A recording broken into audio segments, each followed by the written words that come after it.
How you guys and girls doing today? Tim9 with Nate here, and in this video we're going to be talking about Messmer the Impaler. Who the freak is this red-haired frickin' off-brand Riker Tagala looking snake guy? Messmer, the son of Queen Marika the Eternal, was born with a dark serpent inside him, known as the Abyssal Serpent. To keep its influence in check, Marika removed one of his eyes and replaced it with a seal. Now, taking a closer look at his eye here, we can see that it looks very similar to something in the game, right? Yep. Take a look at Marika's sword seal. I'm 100% sure that this is the seal it is referring to. The seal reads in an eye engraved with an Elden rune, said to be the seal of Queen Marika. Solemn duty weighs upon the one beholden, not unlike a gnawing curse from which there is no deliverance. So from this little bit of dialogue, we know that Marika didn't want her son to be consumed by the snake and put the seal in his eye as some sort of failsafe, but obviously, once again, and we have a bad habit of doing this, guys, we ruin her plans by forcing him to remove it in his second phase. No, Mother, forgive me.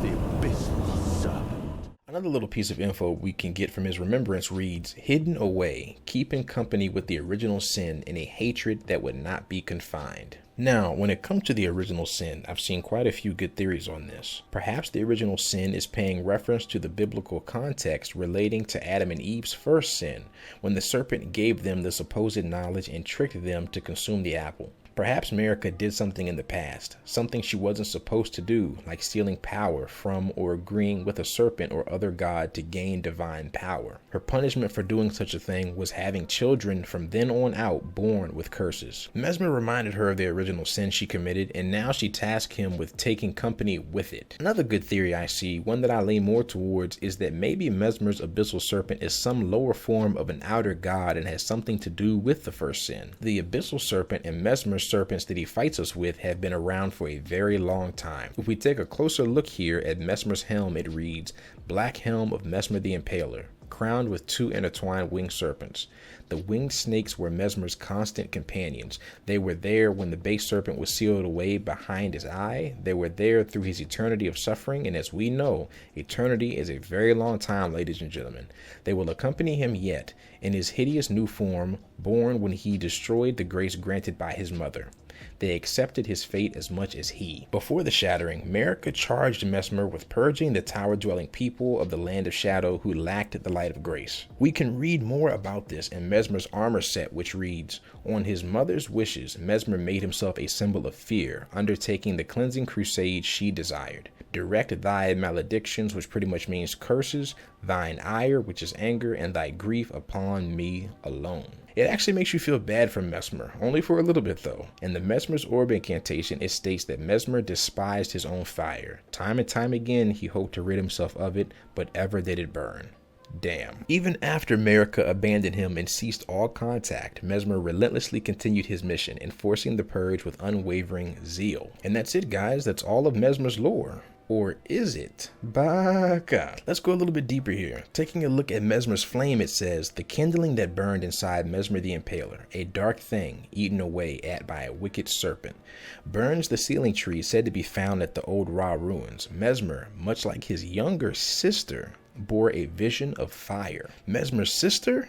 Yep. This pretty much confirms it, y'all. Messmer's sister is none other than Melina, or as some speculate, the gloam-eyed queen. Remember when Melina says this several times before she sacrifices herself? For the reason that I yet live, burned and bodiless, I have to ascertain for myself the reason for which I live, burned and bodiless. She even tells us not to worry about the kindling used for the burning of the Erd tree and that she would take care of it for us. Think not of the kindling. I shall see to that. All I ask of you is to make the journey. We even have one more piece of lore that further proves that she is the one that bore a vision of fire. Taking a look at Melina's weapon description, it reads, dagger given to one who set on a journey to fulfill her duty long ago. The power of its former owner, the kindling maiden, is still apparent. The one who walks alongside flame shall one day meet the road of destined death. So in conclusion, when it comes to Melina and Messmer, this is what I've conjured up so far. Let me know down in the comments what you think or if you have different theories, but this is what I've got. In the dark realm of the Lord of Shadow, Melina and her brother were hidden away by Marika. Why? Because of Messmer's Abyssal Serpent, Melina's eerie gloam eye, and the powerful fires they both possessed. These flames weren't just ordinary, they could burn down the mighty Erd tree, and Melina's black flame could even slay gods. Now, with the revelation that the Land of Shadow is Marika's origin, the timeline starts to make sense. Marika conceived Melina and Messmer long before her rise in the lands between, with both being born with a kindling flame capable of burning the Erd tree and Melina having a blessed eye. These powers were so formidable that Marika felt threatened. This drove her to seal them away in the lands of shadow. Melina grew to become the gloam-eyed queen, wielding the god-slaying black flame, a threat significant enough for Marika to send her own shadow to defeat her daughter and contain her terrifying power. As we all know, Queen Marika's loyal shadow was none other than Malekith, the Black Blade. This also sheds a light on why Malekith was not sent to kill but just defeat Melina. Marika, as a mother, would likely be very reluctant to kill her own children. This, in my opinion, lines up with why I think even though she could have just simply killed Messmer, she went through all that work of putting grace in his eye and casting him away into the shadows and then abandoning him because she could not bring herself to actually kill her children. But that is it for this video, y'all. Let me know down in the comment sections below what you think of the lore, if you have different interpretations, if you think there's a different gloam-eyed queen or anything like that, and I will catch y'all in the next video. Tim918 out of here. I love you guys.